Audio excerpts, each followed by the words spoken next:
طائف کے واقعات کچھ اس طرح ہیں کہ حضرت خدیجہ اور ابو طالب کے انتقال کے بعد کافروں کے ظلم و ستم میں مزید اضافہ ہو گیا۔ ان کے اس رویے کے بعد آپ نے ارادہ فرمایا کہ اگر وہ طائف جا کر دعوت اسلام دیں اور وہاں کے سردار ایمان قبول کر لیتے ہیں تو اس سے مسلمانوں کو قوت اور طاقت ملے گی۔ یہ سوچ کر آپ نے طائف کے سفر کا ارادہ فرمایا۔ آپ طائف کے لیے پیدل سفر پر نکلے۔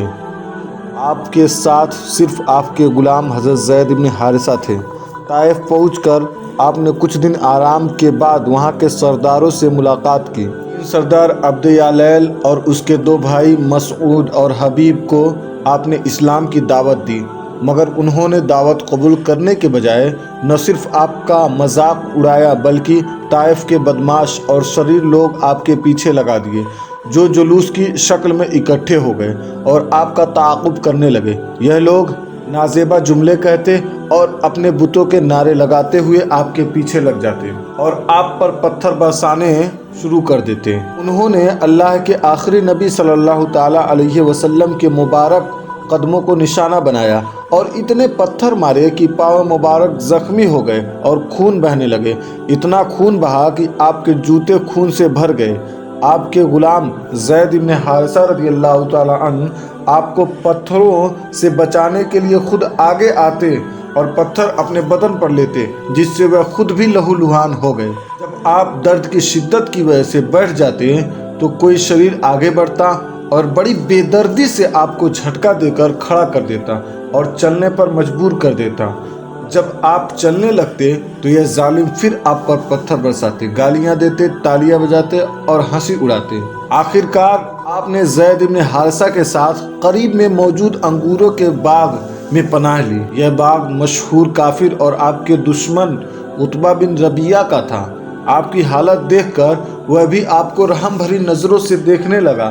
اس نے آپ کے لیے اپنے غلام کے ہاتھوں انگوروں کا ایک خوشہ بھیجا جو آپ نے قبول فرمایا۔ آپ کی باتیں سن کر انگور لانے والا نصرانی غلام اداس آپ پر ایمان لے آیا اور آپ کے ہاتھ پاؤں چومنے لگا۔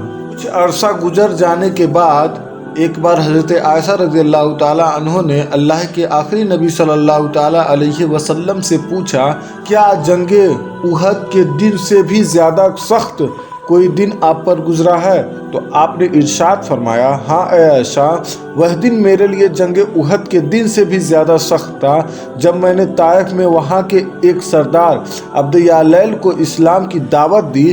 اس نے دعوت اسلام کو قبول نہ کیا اور اہل طائف نے مجھ پر پتھراؤ کیا۔